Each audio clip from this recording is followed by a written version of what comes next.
السلام علیکم ورحمۃ اللہ تعالی وبرکاتہ۔ نحمده ونصلي ونسلم على رسوله الكريم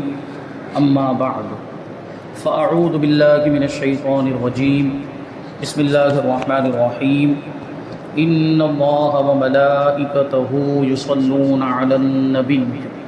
یا ایہا الذین آمنوا صلوا علیہ وسلموا تسلیما اللہم صلی علی سیدنا ومولانا محمد معدن الجود والکرم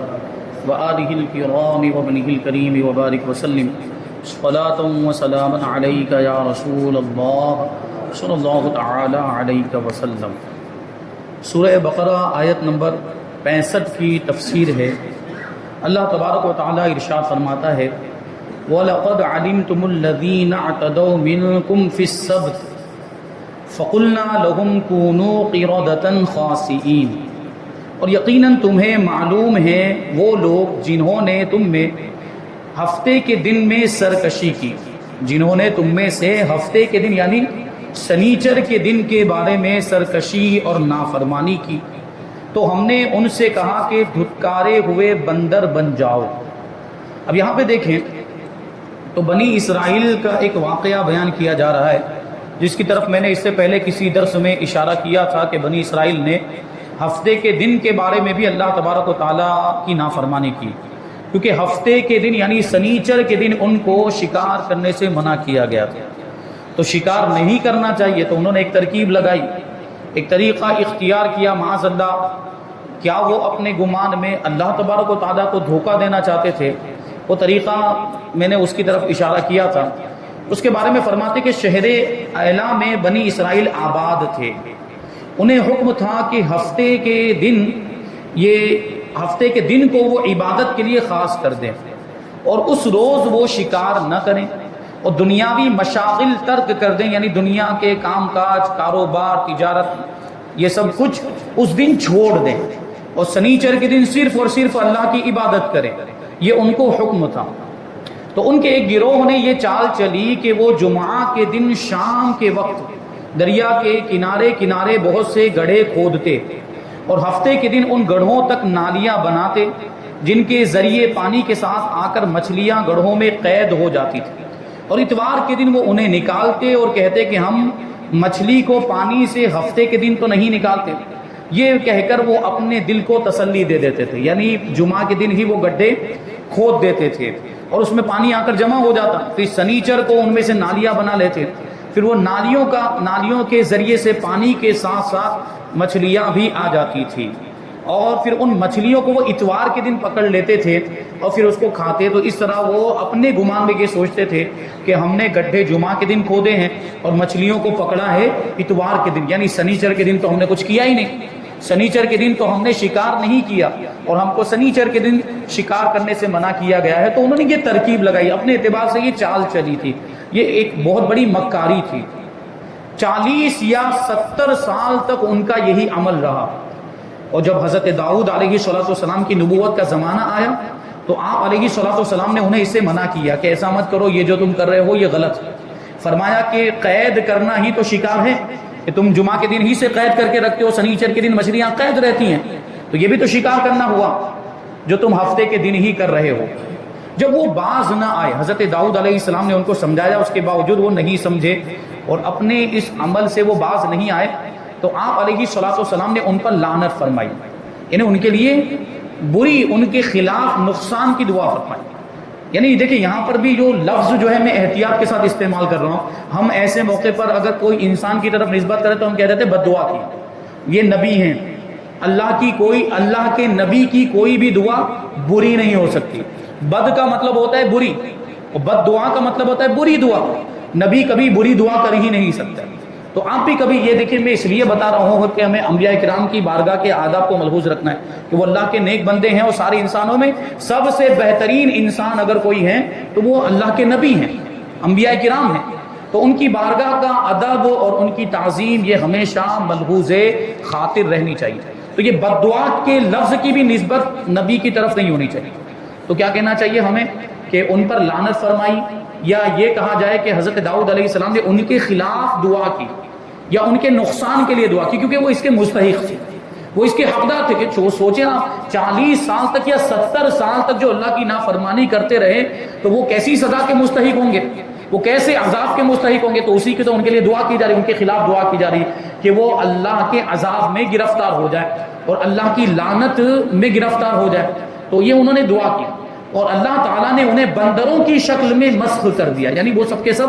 بندر بنا دیے گئے. یہ اگلی امتوں کے اندر یہ مسخ کا عذاب ہوا کرتا تھا. یہ بنی اسرائیل کے اندر جیسے ان کو بندر بنا دیا گیا، بہت سی ایسی دوسری اقوام کی ان کو خنزیر بنا دیا گیا تھا. یہ پرانی اور اگلی امتوں کے اندر یہ عذاب ہوتا تھا کہ شکلیں بگڑ جاتی تھی یا جو ہے کہ کسی دوسرے جانور وغیرہ کی شکل میں مسخ کر دیا جاتا تھا، بندر بنا دیا جاتا تھا، خنزیر بنا دیا جاتا تھا، کتا بنا دیا جاتا تھا. یہ سب معاملات ہوتے تھے. لیکن یہ ہماری یہ امت جو ہے امت محمدیہ صلی اللہ علیہ وسلم، اللہ تبارک و تعالیٰ کا اس امت پر بے پناہ فضل و احسان ہے. اور یہ احسان حضور پاک صلی اللہ علیہ وسلم کے صدقے میں، یہ آپ کے قدموں کی برکت ہے کہ یہ عذاب اس امت میں نہیں آتا. مسخ ہو جانے والا عذاب اس امت میں رکھا ہی نہیں گیا حضور پاک صلی اللہ علیہ وسلم کے صدقہ و طفیل. تو آپ نے کبھی نہیں سنا ہوگا کہ اس امت میں کوئی کتا بن گیا ہو یا جو ہے کہ مسخ ہو کر بندر بن گیا ہو یا سور بن گیا، ایسا کبھی آپ نے سنا نہیں ہوگا. تو یہ عذاب اگلی امتوں میں ہوا کرتا تھا. تو یہ بنی اسرائیل نے بھی اللہ تبارک و تعالیٰ کی نافرمانی کی. حضرت داؤد علیہ السلام نے ان پر لعنت فرمائی تو اللہ تبارک و تعالیٰ نے ان کو بندروں کی شکل میں مسخ فرما دیا. اب کیا ہوا آگے کے معاملات؟ تو بعض مفسرین نے فرمایا ہے کہ نوجوان بندروں کی شکل میں اور بوڑھے خنزیروں کی شکل میں مسخ ہو گئے. یعنی بعض جو نوجوان تھے بنی اسرائیل میں وہ بندر بن گئے اور جو بوڑھے تھے وہ خنزیر بن گئے، خنزیر کی شکل میں وہ مسخ ہو گئے.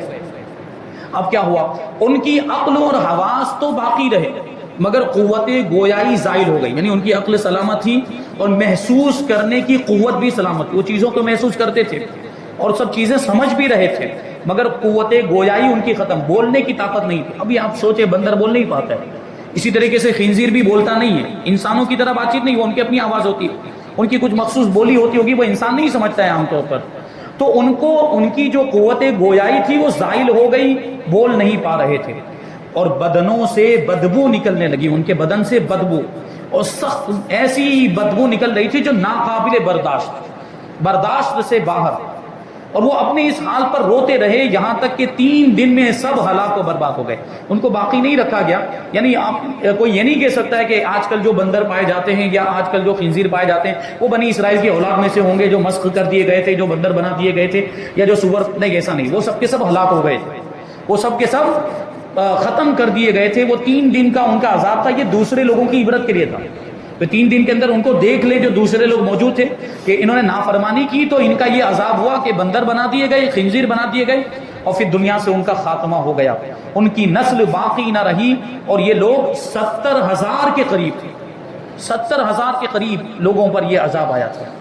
اس واقعے کی مزید تفصیل سورہ اعراف کے اندر آئے گی انشاءاللہ تبارک و تعالی. یاد رہے کہ حکم شرعی کو باطل کرنے کے لیے حیلہ کرنا حرام ہے. دیکھیے ان لوگوں نے بھی تو ایک حیلہ کیا، بنی اسرائیل نے ایک بہانہ کیا تھا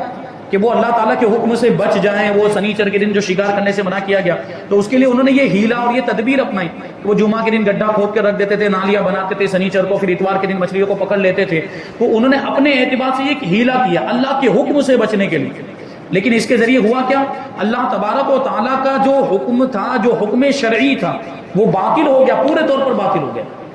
وہ اس حکم پر عمل ہی نہیں ہوا. جو سنیچر کے دن ان کو شکار کرنے سے منع کیا گیا تھا اس حکم پر عمل نہیں ہوا. تو انہوں نے اللہ تعالیٰ کے حکم کو اپنے ہیلے کے ذریعے باطل کر دیا. تو ایسا کرنا حرام ہے، ایسا کرنے کی اجازت نہیں ہے،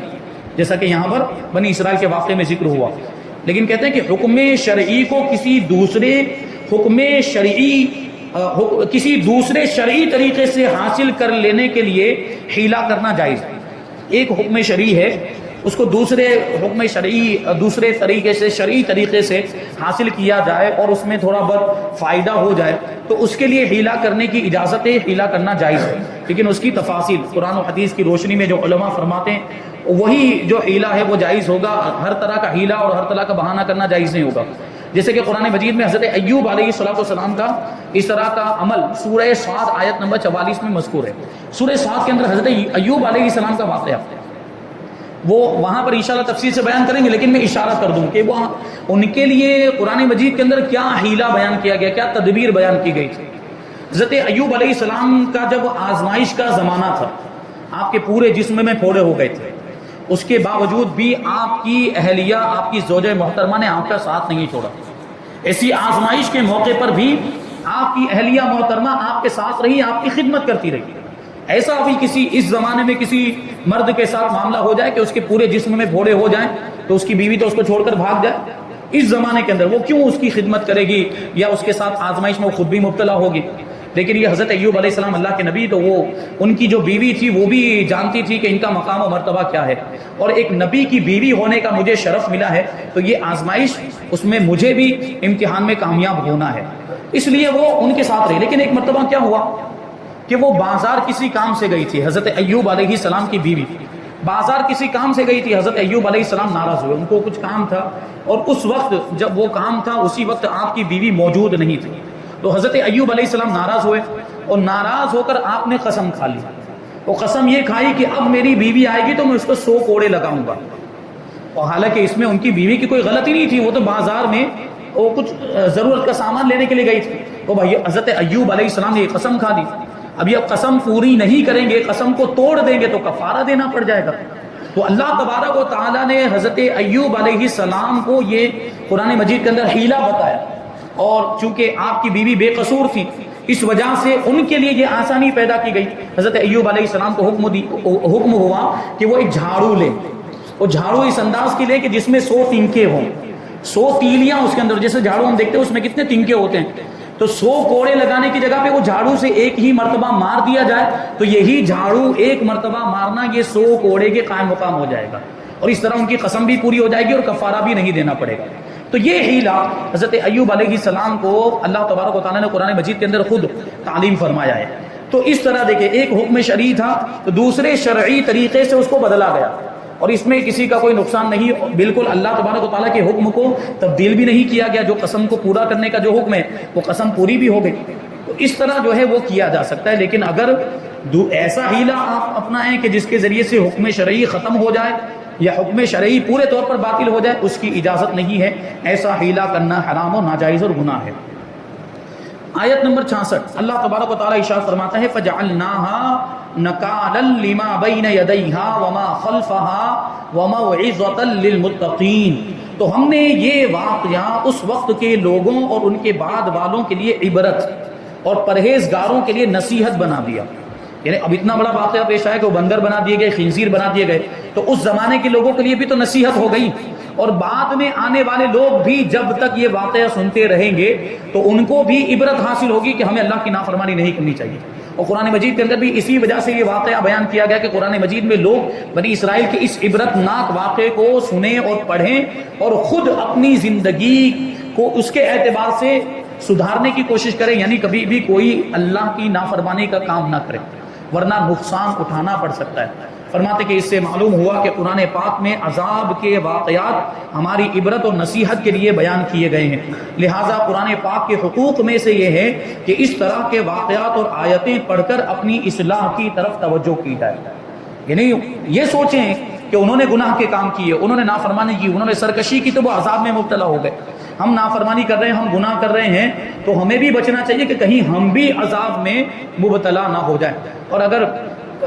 بالفرض حضور پاک صلی اللہ علیہ وسلم کے صدقے میں اور حضور پاک صلی اللہ علیہ وسلم کی رحمت ہی کا صدقہ ہے کہ اس امت پر اجتماعی عذاب نہیں آتا،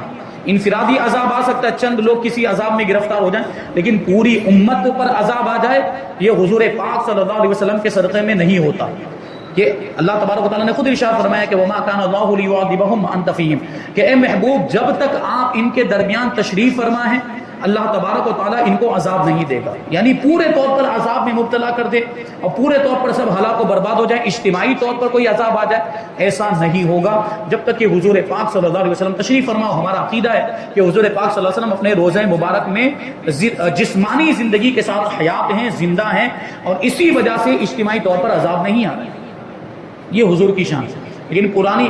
اگلی امتوں کے اندر وہ نافرمانی کرتے تھے تو عذاب آ جاتا تھا، تو ہمیں اس سے بھی عبرت حاصل کرنی چاہیے، اور ہمیں تو اور زیادہ نیک کام کرنے چاہیے اور اچھے کام کرنے چاہیے۔ تو یہ چیز ہمیں قرآن مجید میں جو واقعات بیان کیے گئے اس سے ہمیں عبرت حاصل کرنی چاہیے۔ آیت نمبر 67، 68، 69 اور 70 یہ 4 آیتیں ہیں، اور 4 آیتوں کو ایک ساتھ میں اس لیے بیان کرنے کہ ان چاروں آیتوں کے اندر ایک واقعہ بیان کیا گیا ہے۔ وہ چاروں آیتوں کو سماعت کریں پھر ترجمہ دیکھیں۔ اللہ تعالیٰ فرماتا ہے وَإِذْ قَالَ مُوسَى لِقَوْمِهِ إِنَّ اللَّهَ يَأْمُرُكُمْ أَن تَذْبَحُوا بَقَرَةً قَالُوا أَتَتَّخِذُنَا هُزُوًا قَالَ أَعُوذُ بِاللَّهِ أَنْ أَكُونَ مِنَ الْجَاهِلِينَ قَالُوا ادْعُ لَنَا رَبَّكَ يُبَيِّن لَنَا مَا هِيَ قَالَ إِنَّهُ يَقُولُ إِنَّهَا بَقَرَةٌ لَا فَارِضٌ وَلَا بِكْرٌ عَوَانٌ بَيْنَ ذَلِكَ فَافْعَلُوا مَا تُؤْمَرُونَ قَالُوا ادْعُ لَنَا رَبَّكَ يُبَيِّن لَنَا مَا لَوْنُهَا قال إنه يقول إنها بقرة صفراء فاقع لونها تسر الناظرين قالوا ادع لنا ربك يبين لنا ما هي إن البقرة شابه علينا وإنا إن شاء الله لمهتدون۔ ان آیتوں کے اندر وہ گائے والا واقعہ بیان کیا گیا ہے، اور اسی واقعے کی وجہ سے اس سورت کا نام سورہ بقرہ رکھا گیا۔ بقرہ کا مطلب یہ ہوتا ہے گائے، تو اسی واقعے کی طرف نسبت کرتے ہوئے، حالانکہ پوری صورت کے اندر یہ واقعہ نہیں ہے، یہ چند آیتوں کے اندر واقعہ ذکر کیا گیا ہے، لیکن نام رکھنے کے لیے تھوڑی سی بھی نسبت کافی ہے، تو اسی واقعے کی طرف نسبت کرتے ہوئے پوری صورت کو سورہ بقرہ کہا جاتا ہے۔ تو ترجمہ ہے کہ یاد کرو جب موسیٰ نے اپنی قوم سے فرمایا بے شک اللہ تمہیں حکم دیتا ہے کہ ایک گائے ذبح کرو، تو انہوں نے کہا کہ کیا آپ ہمارے ساتھ مذاق کرتے ہیں؟ تو موسیٰ نے فرمایا کہ میں اللہ کی پناہ مانگتا ہوں کہ میں جاہلوں میں سے ہو جاؤں۔ انہوں نے کہا کہ آپ اپنے رب سے دعا کیجئے کہ وہ ہمیں بتا دے کہ وہ گائے کیسی ہو۔ فرمایا اللہ فرماتا ہے کہ وہ ایسی گائے ہے جو نہ تو بہت بوڑھی ہے نہ بالکل کم عمر، بلکہ ان دونوں کے درمیان ہو، یعنی اس کی عمر جو ہو وہ درمیانی عمر ہو، نہ بہت زیادہ بوڑھی ہو نہ بہت بچیا ہو، تو وہ کرو جس کا تمہیں حکم دیا جاتا ہے۔ تو انہوں نے کہا کہ آپ اپنے رب سے دعا کیجئے کہ وہ ہمیں بتا دیں کہ اس گائے کا رنگ کیا ہے۔ فرمایا کہ اللہ فرماتا ہے کہ وہ پیلے رنگ کی گائے ہے جس کا رنگ بہت گہرا ہے، وہ گائے دیکھنے والوں کو خوشی دیتی ہے، یعنی دیکھنے والوں کو اچھی لگتی ہے، اس کا رنگ جو ہے وہ دیکھنے میں بہت اچھا لگتا ہے۔ تو انہوں نے کہا کہ آپ اپنے رب سے دعا کیجئے کہ ہمارے لیے واضح طور پر بیان کر دے کہ وہ گائے کیسی ہے، کیونکہ بے شک گائے ہم پہ مشتبہ ہو گئی ہے، یعنی گائے کا معاملہ ہم پر مشتبہ ہو گیا، اس میں ہمیں شک ہو گیا، اب ہمیں پورے طور پر سمجھ نہیں آ رہا ہے، اور اگر اللہ چاہے گا تو یقیناً ہم راہ پا لیں گے۔ اس کے بعد بھی کچھ آیتیں ہیں جس میں اس واقعے کا کچھ حصہ بیان کیا گیا، بلکہ واقعے کا ابتدائی حصہ آنے والی آیتوں میں بیان ہوا کہ اس واقعے کی شروعات کہاں سے ہوتی ہے۔ یہاں تو ذبح کرنے کا حکم دیا جا رہا ہے کہ وہ گائے کو ذبح کریں۔ اب یہ واقعہ بڑا تفصیلی ہے، اس کو میں مختصر طور پر بیان کر دوں، پھر انشاءاللہ اس کو ہم آئندہ درس میں وہ پورے واقعے کو لیں گے۔ تو اس میں ایک آدمی کو قتل کر دیا گیا تھا بنی اسرائیل کے اندر، اور اس کا ایک عزیز تھا، اسی نے اس کو قتل کیا، اس کا رشتہ دار تھا، اسی نے، وہ عامیل نام کا ایک آدمی تھا، اس کو قتل کر دیا، اور اس نے لے جا کر اس کو دوسرے محلے کے اندر ڈال دیا، دوسری بستی کے اندر اس کی لاش کو ڈال دیا، تاکہ کیا ہو، الزام اب اس بستی والوں پر، اس محلے والوں پر آ جائے گا کہ اس کو قتل کرنے والا کوئی اسی محلے کا آدمی ہے۔ تو ایسی صورت میں کیا ہوگا، کیونکہ ایک مسئلہ یہ بھی ہے اور اگلی شریعتوں کے اندر بھی یہ مسئلہ تھا کہ اگر وارث اپنے مورث کو قتل کر دیتا ہے تو وہ میراث سے محروم ہوتا ہے۔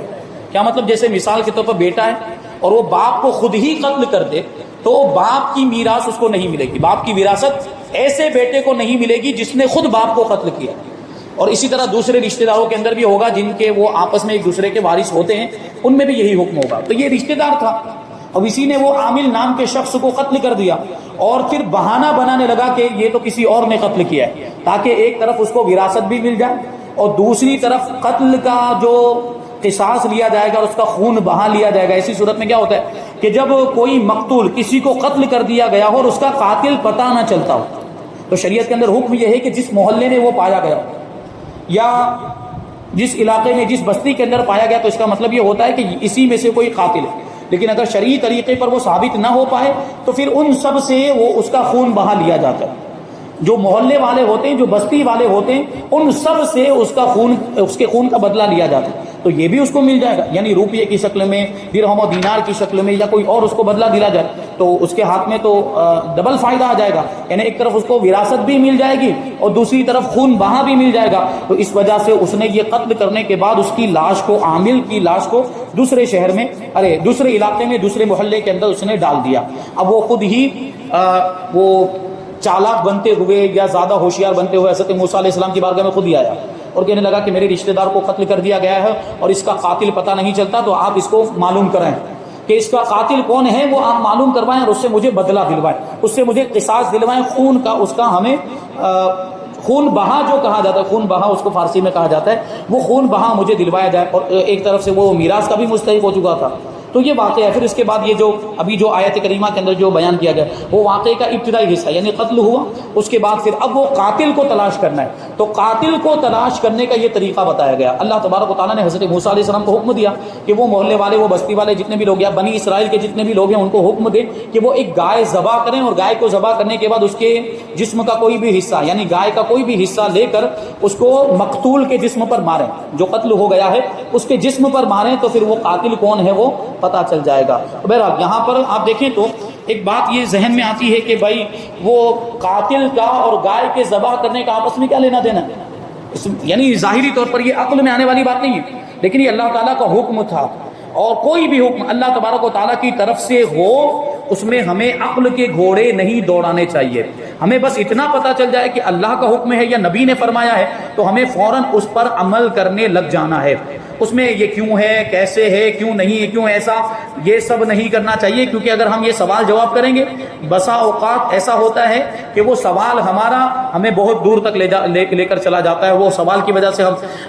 معاذ اللہ کبھی رسول اللہ پر اعتراض کر دیتے ہیں، کبھی معاذ اللہ کی ذات پر اعتراض ہو جاتا ہے، اور اللہ کی ذات پر اعتراض کرنا کفر ہے۔ تو یہ بات بھی ذہن میں رہنی چاہیے کہ شریعت کا جب کوئی حکم ہمارے سامنے آئے تو اس میں زیادہ سوال نہیں کرنے چاہیے کہ ایسا کیوں ہے، اس کی علت کیا ہے، اس کی وجہ کیا ہے۔ تو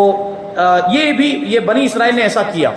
انہوں نے دیکھیں اب سوال پہ سوال پوچھے کہ وہ گائے کیسی ہونی چاہیے، اس کی عمر کیسی ہونی چاہیے، اس کا رنگ کیسا ہونا چاہیے، وغیرہ وغیرہ انہوں نے سوال پوچھے۔ اور اس کے بارے میں علماء فرماتے ہوئے بھی آگے آئے گا بھی کہ وہ پہلے جب ان کو حکم دیا گیا تھا کہ وہ گائے ذبح کرے تو کوئی بھی گائے لے کر اگر وہ ذبح کر دیتے وہ ان کے لیے کافی ہو جاتا، لیکن جتنے انہوں نے سوال کیے اب ان پر اتنی ہی سختیاں بڑھا دی گئی، اتنی شرطیں لگتی چلی گئی، اب وہ گائے ان کو ڈھونڈنا دشوار ہو گیا۔ اس طرح کی گائے جو ابھی آیت کریمہ کے اندر بیان کی گئی ہے، اس طرح کی گائے ان کے علاقے میں صرف ایک ہی تھی۔